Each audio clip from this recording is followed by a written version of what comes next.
മക്കളെ വളർത്താൻ പറ്റാത്ത സിറ്റുവേഷൻ ഉണ്ടാവാറില്ലേ? ആ സിറ്റുവേഷനിൽ നിന്ന് രക്ഷപ്പെടാൻ വേണ്ടിയിട്ട് വളരെ സിമ്പിളായിട്ടുള്ളൊരു എക്സസൈസ് ഞാൻ പറഞ്ഞുതരാം. ചെറുപ്പത്തിൽ അമ്മയുടെ വിരല്, സാരിത്തുമ്പ് ഒക്കെ പിടിച്ച് ഇങ്ങനെ നടന്നിരുന്ന ആ ഒരു കാലഘട്ടം ഒന്ന് ഓർക്കാം. ആശുപത്രി കിടക്കയേക്കാളും നമുക്കൊക്കെ സന്തോഷം നൽകിയിരുന്നത് അമ്മയുടെ മടിയിൽ ഇങ്ങനെ കിടക്കുമ്പോഴാണ്. അമ്മ അതെന്തൊരു സുഖമുള്ള ഒരു യാഥാർത്ഥ്യമാണ്. ഉള്ളിലെ സ്നേഹം പുറത്ത് പ്രകടിപ്പിക്കാൻ പറ്റാതെ അതെല്ലാം ഉള്ളിൽ ഒതുക്കുന്ന, ഹൃദയത്തിൽ ഒരു നെരുപ്പോട് കൊണ്ട് നടക്കുന്ന ഒരു യാഥാർത്ഥ്യമാണ് അപ്പൻ.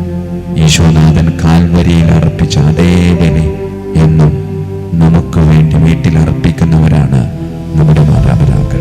എൻ്റെ മക്കൾ ഞാൻ പറയുന്നത് കേൾക്കാതെ പോകുന്നു എന്ന് വിചാരിച്ച ഏതെങ്കിലും ഒരു മുറി കയറി അപ്പനും അമ്മനെ ഒന്ന് കുറച്ചു നേരം ധ്യാനിച്ചാൽ കിട്ടുന്നൊരു പവർ ഉണ്ടല്ലോ, അത് വല്ലാത്തൊരു പവറാണ്. പിന്നീട് ഇറങ്ങി വരുമ്പോൾ ആ മക്കൾ നമ്മൾ പറയുന്നത് അതേപോലെ കേൾക്കും. പ്രിയമുള്ളവരെ, ഒരു കാര്യം, നമ്മുടെ മക്കളെ പറ്റി ചിന്തിക്കുമ്പോൾ നമുക്ക് മക്കളുണ്ടാകുമ്പോൾ നമ്മൾ ആരായി? അമ്മയായി, അപ്പനായി. അതുകൊണ്ട് മക്കളെ വളർത്താൻ പറ്റാത്ത സിറ്റുവേഷൻ ഉണ്ടാവാറില്ലേ? ഉണ്ടാവാറുണ്ട്. ആ ഒരു സിറ്റുവേഷൻ ഉണ്ടാകുമ്പോൾ ആ സിറ്റുവേഷനിൽ നിന്ന് രക്ഷപ്പെടാൻ വേണ്ടിയിട്ട് വളരെ സിമ്പിളായിട്ടുള്ളൊരു എക്സസൈസ് ഞാൻ പറഞ്ഞുതരാം. രണ്ട് കൈയും വളരെ സ്നേഹത്തോടു കൂടെ കാലിൻ്റെ തൊടയിൽ ഇങ്ങനെ കമത്തി വയ്ക്കും. നിർത്തി വയ്ക്കുമ്പോൾ അമ്മേ എന്തെങ്കിലും തായോ എന്ന് നിങ്ങളെന്നോട് ചോദിക്കണമല്ലോ എനിക്ക് തോന്നും.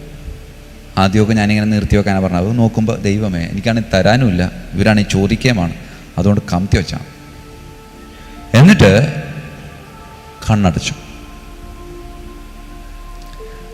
വലത് കരം നിങ്ങൾ നിങ്ങളുടെ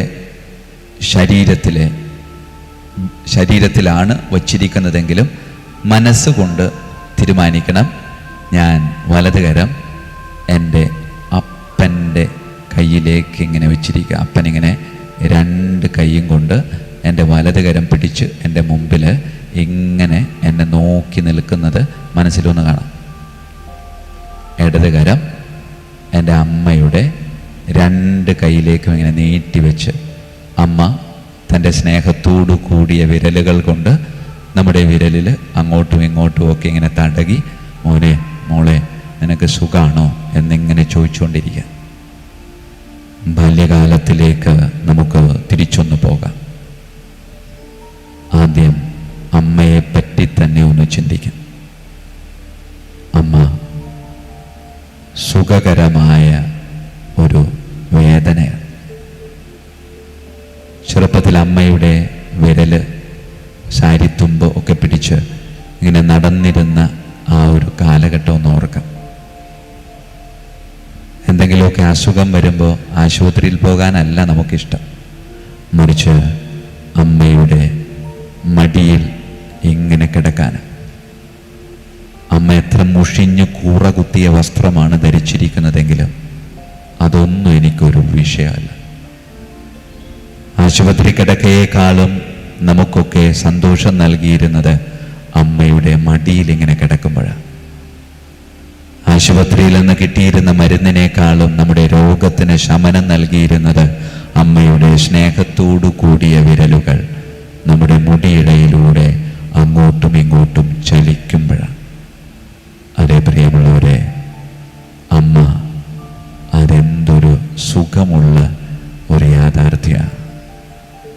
ആ അമ്മയുടെ ചാരെ, ആ അമ്മയുടെ കരസ്പർശം അനുഭവിച്ച് അമ്മയുടെ മാറിലേക്ക് ഇങ്ങനെ ചാരിക്കിടക്കുന്നത് ഒന്നിങ്ങനെ മനസ്സിൽ കാണാം.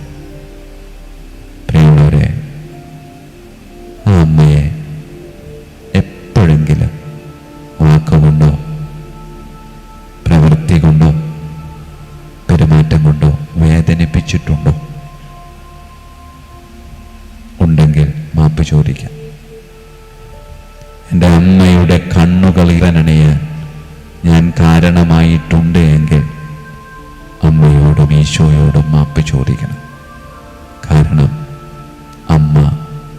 അമ്മയുടെ കണ്ണുനീർ അത് നിലത്ത് വീണാൽ അത് ഒരിക്കലും വറ്റാത്ത അഗ്നിജ്വാലയായി, ഒരിക്കലും കെടാത്ത അഗ്നികുണ്ഡമായി നമ്മുടെ ഈശോയെ, ഞാനിതാ എൻ്റെ അമ്മയെ സ്നേഹത്തോടെ നിന്നിലേക്ക് ചേർത്ത് വയ്ക്കുന്നു. അപ്പനെ ഓർക്കാം. അപ്പൻ്റെ നെറ്റിയിലെ വിയർപ്പ്, അപ്പൻ്റെ കയ്യിലെ തഴമ്പ്, അപ്പൻ്റെ അധ്വാനം. അതില്ലെങ്കിൽ നമ്മളില്ല. അപ്പനെ പറ്റി അമ്മയോട് കുറ്റം പറഞ്ഞിട്ടില്ലേ? അപ്പോൾ അമ്മ എന്ത് മറുപടിയാ നമ്മോട് പറഞ്ഞത്? പ്രിയമുള്ളവരെ, അപ്പൻ എന്നത് ഉള്ളിലെ സ്നേഹം പുറത്ത് പ്രകടിപ്പിക്കാൻ പറ്റാതെ അതെല്ലാം ഉള്ളിലൊതുക്കുന്ന, ഹൃദയത്തിൽ ഒരു നെരുപ്പോട് കൊണ്ട് നടക്കുന്ന ഒരു യാഥാർത്ഥ്യമാണ് അപ്പൻ. ആ അപ്പനെ, ഈശോയെ എനിക്കെൻ്റെ അപ്പനായി നൽകിയതിന് നന്ദി പറയാം. മാതാപിതാക്കളില്ലെങ്കിൽ നമ്മളില്ല. ആ മാതാപിതാക്കളുടെ പ്രാർത്ഥനയാണ് നമ്മളുടെ ഇന്നത്തെ ജീവിതം. എൻ്റെ മാതാപിതാക്കൾ എനിക്ക് വേണ്ടി ഒഴുക്കിയ കണ്ണുനീര്, എൻ്റെ മാതാപിതാക്കൾ എനിക്ക് വേണ്ടി അനുഭവിച്ച കഷ്ടപ്പാട്, അതിൻ്റെയൊക്കെ ബാക്കി പത്രമാണ് ഇപ്പോൾ ആയിരിക്കുന്ന ഞാൻ. അത് എന്നും ഹൃദയത്തിൽ സൂക്ഷിക്കാൻ സാധിക്കണം. ഈശോയെ, ഇങ്ങനെ ഒരു അപ്പനെ അമ്മയെ നൽകിയതിന് നന്ദി പറയാം. തൊട്ടു മുമ്പിൽ എൻ്റെ അപ്പനും അമ്മയുണ്ട്. അവരെ നമ്മളിങ്ങനെ നെഞ്ചോട് ചേർത്ത് വയ്ക്കാം. ഈശോയെ, ഒരിക്കലും ഈ ഒരു ദൈവീക ഭാവമാകുന്ന മാതാപിതാക്കളെ മനസ്സുകൊണ്ട് പോലും അകറ്റി നിർത്താതെ എന്നും ചേർത്ത് നിർത്താൻ എന്നെ അനുഗ്രഹിക്കണമേ എന്ന് പ്രാർത്ഥിക്കാം. പ്രിയമുള്ളവരെ, ഒരൊറ്റ ചിന്ത കൂടെ മനസ്സിലേക്ക് പകരുക.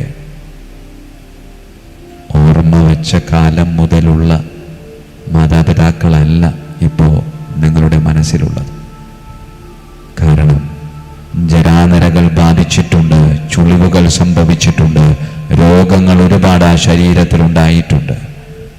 ഇവയൊക്കെ എവിടെ നിന്ന് കിട്ടിയെന്ന് ചോദിച്ചാൽ അതൊക്കെ നാം കൊടുത്ത സമ്മാനങ്ങളല്ലേ. പരാതിയില്ലാതെ അവയൊക്കെ നമുക്ക് വേണ്ടി സ്വീകരിച്ച് ഈശോനാഥൻ കാൽവരിയിൽ അർപ്പിച്ച അതേ ബലി എന്നും നമുക്ക് വേണ്ടി വീട്ടിൽ അർപ്പിക്കുന്നവരാണ് നമ്മുടെ മാതാപിതാക്കൾ. ആ മാതാപിതാക്കളെ ദൈവത്തിന് സമർപ്പിച്ചുകൊണ്ട് പ്രാർത്ഥിക്കാം. നന്മ നിറഞ്ഞ മറിയമേ, സ്വസ്തി, കർത്താവ് അങ്ങയോടുകൂടെ സ്ത്രീകളിൽ അങ്ങ് അനുഗ്രഹിക്കപ്പെട്ടവളാകുന്നു. അങ്ങയുടെ ഉദരത്തിൻ ഫലമായി ഈശോ അനുഗ്രഹിക്കപ്പെട്ടവനാകുന്നു.